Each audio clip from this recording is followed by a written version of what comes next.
Vayichan sham Yisrael and Gedolah, kulanu ke'echad. The Gemara tells us that when Klal Yisrael responded to God's offering them the Torah, Naaseh Vinishma, we will do and we will listen, angels came down and crowned each Jew with 2 crowns, one for the Naaseh, we will do, and one for we will listen. I understand why they deserved a crown for we will do that they put before the we will listen, not making their doing dependent on their understanding. For that they deserved a crown. But once they committed themselves to do, automatically they had to listen what to do. So the listening was not something seemingly separate to itself that deserved a crown. It was just a natural result of their commitment to do. To answer this question, I would like to preface with the following. Torah tells us in Bechukosai Telechu, if you walk in my statutes. Rashi brings down the Chazal, Sheyiyu Amelim Batorah, that you should put effort into Torah. On the surface, difficult to see where in that sentence, in Bechukosai Telechu, hints to the idea of effort. Effort would be more properly represented by in Bechukosai Tarutzu, if you'll run in my statutes, or jump. But walking doesn't seem to connote effort. Where did Chazal see in Bechukosai Telechu that refers to putting effort into Torah? What in fact is the effort that's referred to here? Perhaps the idea is the following. Pasuk says, "V'nosati lecha mahalchim bein ha'omdim ha'elu." I'll give you walkers in the place of those that stand. And the rabbis tell us angels are called standers. They stand on one level, they're created on a level, and they remain like that their entire existence. But human beings are walkers. We're constantly moving. Either we're moving ahead, progressing, or we're moving backwards, we're regressing. You can't stand still in this world. This is a world of movement. Everything's moving. We're moving through space. The atoms in our body are moving. Nothing stands still. When it stands still, it ceases to exist. Someone once told me that this world is like a down escalator that you're trying to run up. Children do it all the time. Adults would like to do it, but they hold themselves back. If you run up a down escalator and you stop, you go down. If you put in a little bit of effort, maybe you'll stand still. If you put in a lot of effort, you'll get a little bit higher. And that's why when we bid farewell to a living person, we say, Lech lishalom, go towards your perfection, because we're always moving. Never stand still.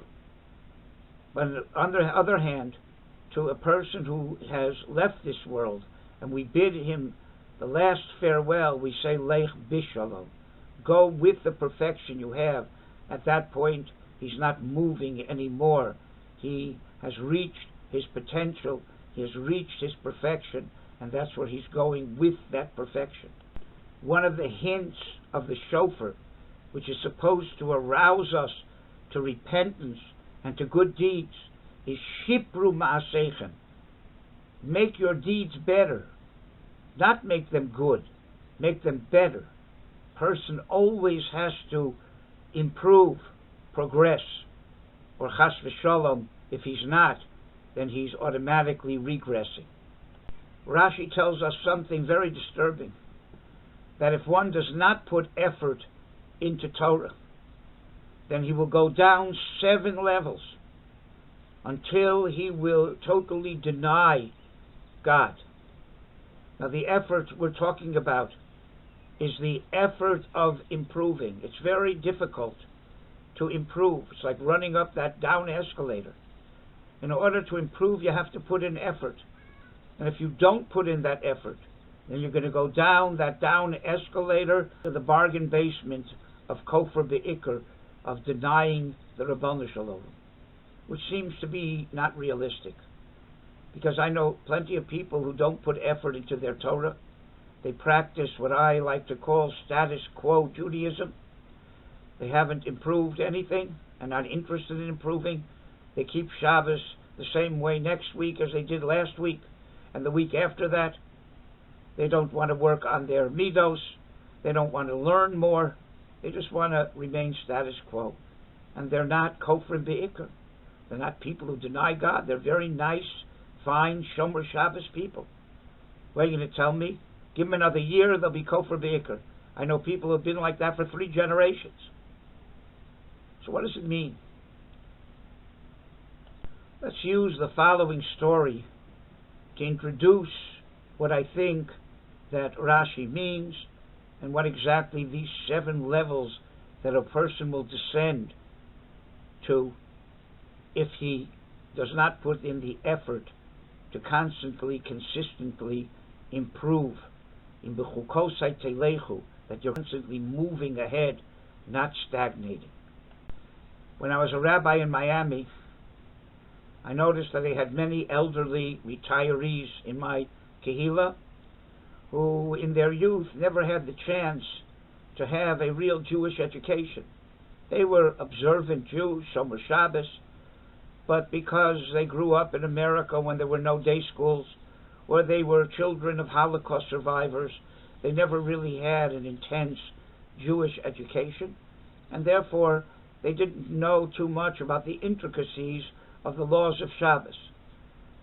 So I decided that between Mincha and Maariv every day, when there's a 15-20 minute slot for a shiur, and these retirees are the ones who came to Mincha and Maariv, I would give a shiur on the 39 malachas of Shabbos and all their intricacies. And I remember we were up to the law of borer, selecting, which, you'll excuse the pun, is a very nitpicking halacha. You take the good from the bad or the bad from the good, with a utensil, without a utensil, for immediate use, for use after time, very intricate, involved halachas. And one of my balabatim fell into that shiur by accident. He had planned to come for Maariv, but came a little early and fell into the shiur. And he was too polite to walk out and come back, so he sat in. And we're discussing these intricate laws, and I see his eyes are bulging. And after the shiur, he came to me, he said, "Rabbi, are there really people who do all of this?" Now, I was 6 months out of the kollel, so I didn't think there was anybody who didn't do all of this. We were both pretty surprised. Let's take this person as an example. Here's a person, Shomer Shabbos, doesn't drive on Shabbos, doesn't turn on the lights, but borer, that's like too much. That I didn't know about this borer yesterday. I don't want to know about it tomorrow. I just want to keep my Shabbos comfortable without having to improve or make any changes. Now, a person like that doesn't want to put in the effort to change. It's uncomfortable. But on the other hand, if you don't put in the effort to change, you naturally feel guilty about it. And guilt is a very uncomfortable feeling. So how do you manage to not put in effort and still remain comfortable without changing? There, the Satan created 7 defense mechanisms to enable a person not to grow and not to improve and not to feel guilty about it. And now I will elucidate to you the 7 levels, how I understand them. The first level is, if you don't want to improve, you don't want to put in that effort, but on the other hand, you don't want to feel guilty, the first thing you have to do is not learn. That doesn't mean not learn anything, but don't learn anything about the laws of Shabbos, which may make you aware of what the laws of borer are, and then you'll feel guilty. Ignorance is bliss. The less you know about borer, the better it is. You can fool yourself into thinking that borer only has to do with farmers or industry. What in the world could I transgress the laws of borer in my little kitchen? So you avoid learning anything about borer so you won't feel guilty. So you're down already to the first level. Don't learn. If you don't learn, pretty much automatically you go down to the next level. you don't do. You don't know, so you can't do the mitzvah properly. And therefore, let's use me as the example of that person who doesn't want to improve. I like eating fish with bones on Shabbos, not gefilte fish. It's very difficult to remove those bones from the fish. So one day, I'm passing a novelty shop, and I notice a hand-operated contraption that somebody invented that eviscerates fish. You put the fish into the contraption, you pull down the lever, and it takes out all the fish. I say, wow, this will be great for Shabbos. I buy it, I silver plate it, and I engrave it. Lekoved Shabbos Kodesh. And every Friday night, my wife brings all the fish we're going to eat the whole Shabbos, puts it into the machine, I pull down the lever and say Lekoved Shabbos Kodesh, and I take all the bones out of the fish. I have just transgressed Shabbos with a Torah prohibition of borer. I've taken the bad from the good, with a utensil, not for immediate use, a Torah prohibition. But I don't know. So I think I'm doing something Lekoved Shabbos, when in fact I am desecrating the Shabbos. So I'm already down to the second level. I didn't learn, I don't do.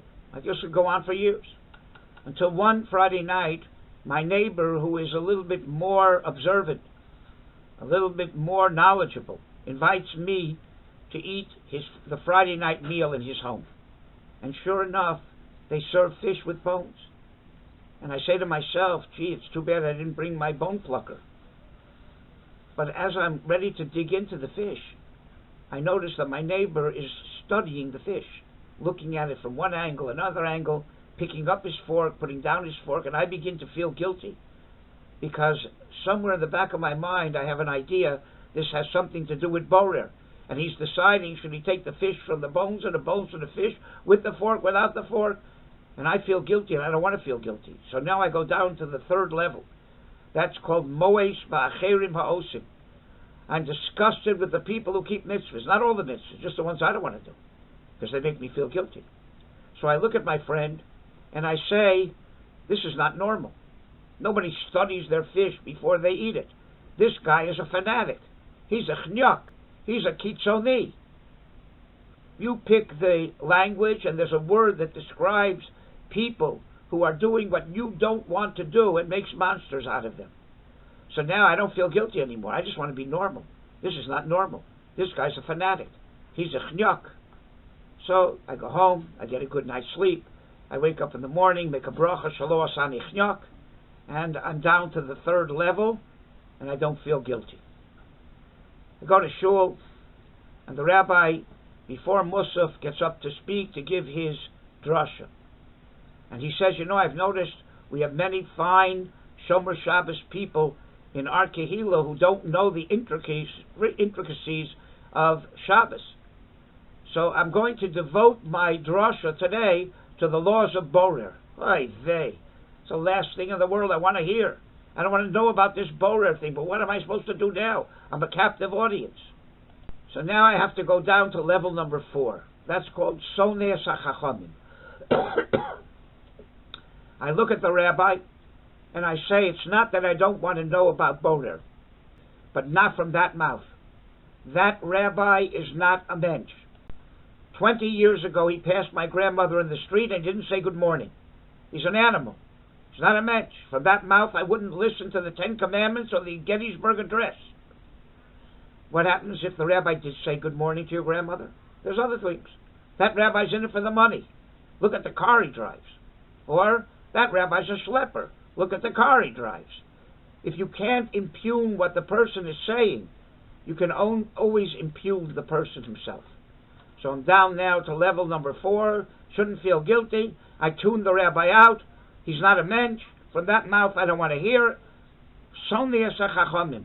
I hate the Chachamim who make me feel guilty with their words that make me feel that there are things that I'm not doing properly. But not everybody is like me. Some people are interested in improving. So a group of my friends come to me after shul, and they say, the rabbi's right. We're Shomer Shabbos. We believe in all of this. And we don't know the first thing about many of the laws of Shabbos. So we've asked the rabbi to give us a shiur once a week on the laws of Shabbos, and this Tuesday night we are beginning with the laws of Borer. Would you like to join us? Oy vey. It's the last thing in the world I want to do is join a shiur in Borer. I don't want to know about this Borer thing. But what am I supposed to tell my friends? So now I have to go down to level number 5. Monea acher milasos. I try to prevent them from keeping mitzvahs. Not all the mitzvahs, just the ones I don't want to do. I tell my friends, oh, you want to be more frum? You want to be more observant? Kol hakavod. But let me warn you, this is a step in a very dangerous direction. You're getting on a slippery slope. You want to be more frum? You want to be more machmir? You want to do things in a better way? It doesn't end with borer. I give you 2 weeks, you'll be taking a shower with a black hat on. No doubt. 2 more weeks, your wives will be wearing their tichels past their nose. They won't be able to breathe. It's pikuach nefesh. I'm warning you, don't take this dangerous step because it never ends. You're going to become fanatics. Now, some of my friends may listen to me, but many of them will say, it's not true, we don't want to be fanatics. We just want to do what's right. So why don't you join us? Now I have to go down to level number 6. Level number 6 is kofar b'mitzvahs. I deny the validity of the mitzvah. That sounds very harsh, but in truth it's not. What it means is the following. I look at my friends and I say, do you think if borer would be a halacha, an actual bona fide law, that I wouldn't join the shiur? First one. But let me tell you, borer is not a halacha. It's only a minig. And we didn't have that minig in our family. Or borer is only one opinion. I don't know who the other opinion is, but there's always another opinion. And we're for him. Or borer is only a chumrah. It's only a stringency. We didn't have that stringency in our family. So I've reduced the mitzvah and the halacha to a custom, to a stringency, or to one opinion. So I denied the validity of that mitzvah. That works until somebody brings me a Mishnah Brura and a Kaf HaChaim and Rabbi Eider or Rabbi Ribiat in English, and they show me black on white that using a professional bone plucker on Shabbos is a Torah prohibition. Doesn't make a difference if you're Ashkenazi, Sephardi, American, Israeli, modern Orthodox, archaic Orthodox, makes no difference. Everybody holds it's a Torah prohibition. Now I'm stuck, and I have to go down to the 7th level. The 7th level is called kofar b'ikr. I deny the ikr principle, the main principle, meaning God. Now that really sounds harsh, but it's not so harsh. You know what it means? It means the following. I say to my friends, okay, you got me, it's a halacha. But I can't do everything. I have a life to lead. I can't let God interfere in everything in my life. This is like too much. I let him interfere up to a point. That means that I'm saying that the mitzvah is not an ikr in my life. It's not a main thing in my life. It's a peripheral thing. If it's comfortable, fine. If not, then I can't do everything.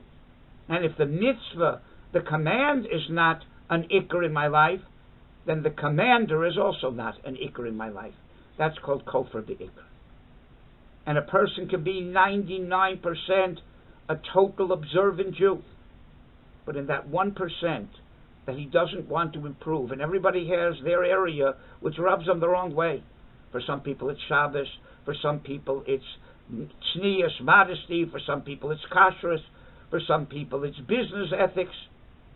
In those areas where I don't want to improve, human nature makes it that in order to placate my guilty conscience, I have to be on one or all of these 7 levels subconsciously.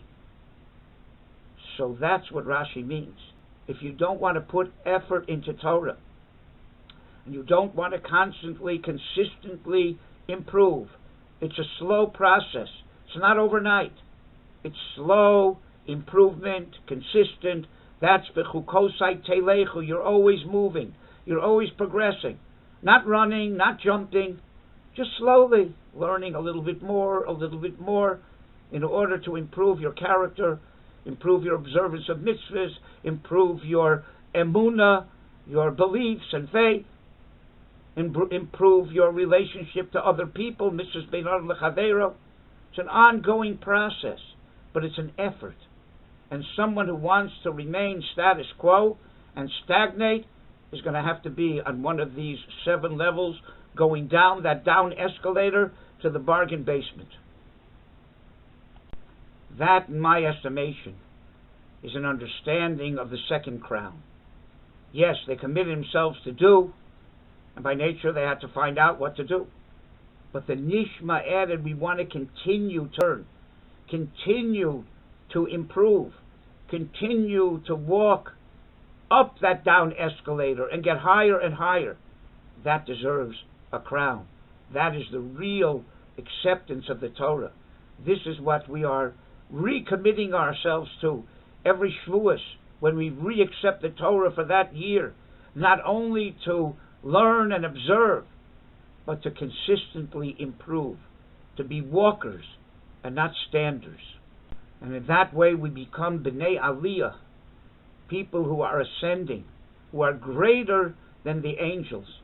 And in that merit, that we will not only commit ourselves to Naaseh, to be observant Jews, but Nishma, to continually learn, to continually improve, to continually ascend higher and higher levels, slowly, consistently, slowly but surely. Then Mirza Hashem will be Zoche to the result of Kabbalah Satorah, the ideal environment that HaKadosh Baruch was going to send us to be able to observe the Torah, the V'yasko el Tzedek b'mheirav yomeinu.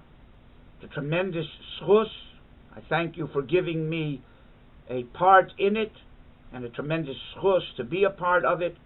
I wish each and every one of you a Chag Sameach, a successful Kabbalah Satorah, and may we see the end of this pandemic, Corona pandemic, swiftly. All those who are ill, given refuah shleima b'so shar chole Yisrael. All those that are healthy, to remain healthy, and may we soon be as they were by Kabbalah Satorah. Vayichan sham Yisrael neged ahar ke'ish echad b'leiv echad. All of us ke'ish echad together in Eretz Yisrael b'leiv echad, following Melech HaMoshiach b'mheirav yomeinu. ישחד אוי אוי בלב אחד וייחן שם ישראל נגד